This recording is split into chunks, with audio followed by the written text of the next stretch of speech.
Lives of our Saints. On the 12th of November, our church celebrates the feast day of St. John the Merciful. The following are some thoughts on his life and works.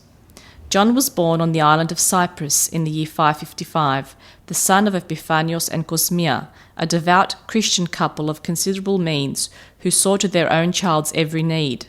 The father was not only rich, but was the prefect of Cyprus as well, so that John grew up in a cordial atmosphere, enjoying every advantage, knowing nothing of the poverty which he did his best to eliminate later.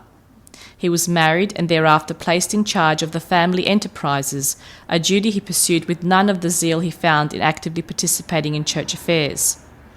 John's religious leanings and strong faith in Jesus Christ stood him in good stead when he was sorely tested by the tragedy of losing in rapid succession not only his parents but his wife as well to a disease which spared him. Left alone, he gave himself over completely to serving the Messiah and set about alleviating the suffering of so many less fortunate than himself. He adopted the ascetic way of life, disposing of his entire estate for the benefit of the needy and the afflicted. A man of infinite mercy, he saw to the establishment of hospitals to care for the sick, orphanages for homeless children, and the distribution of food to the poor.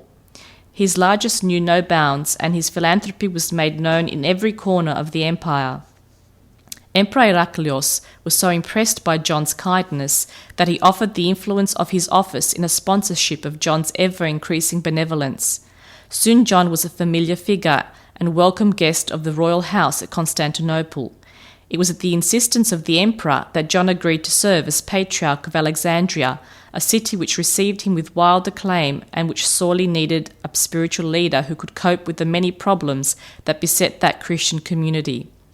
In 608, John succeeded to the patriarchal throne of St. Mark, the first bishop of Alexandria, a throne which by now was tottering on the brink of financial disaster and was assailed on all sides by divergent factions and heresies. These woes were no match for John, who lost no time in balancing the books and bringing harmony where there had been dissidence for years.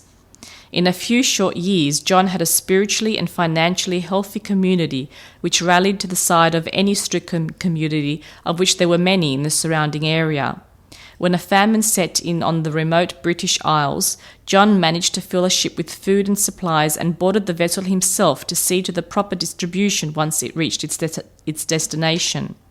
Shortly after he returned, he was host to hundreds of Syrian refugees who had fled the Persian conquest and sought solace in Alexandria. No one was turned away, and the manner in which John was able to provide from a seemingly endless larder is a tribute to his genius as an organizer and to his ability to induce the affluent to share their wealth. With the fall of Jerusalem in 614 to the Persians, the already burdened city of Alexandria accepted an additional 7,500 refugees. John not only saw to their needs, but was able to raise enough money to ransom the Patriarch Modestos of Jerusalem and to arrange further payment to the Persian conqueror Rasmiosis for sparing the sacred shrines of Christendom in the Holy City. Openly criticized by some, John nevertheless proceeded to expend church funds as well as private donations for the cause of Christianity. When at last the Persian hordes could no longer be contained, John the Merciful returned to his native Cyprus, where he died in 619.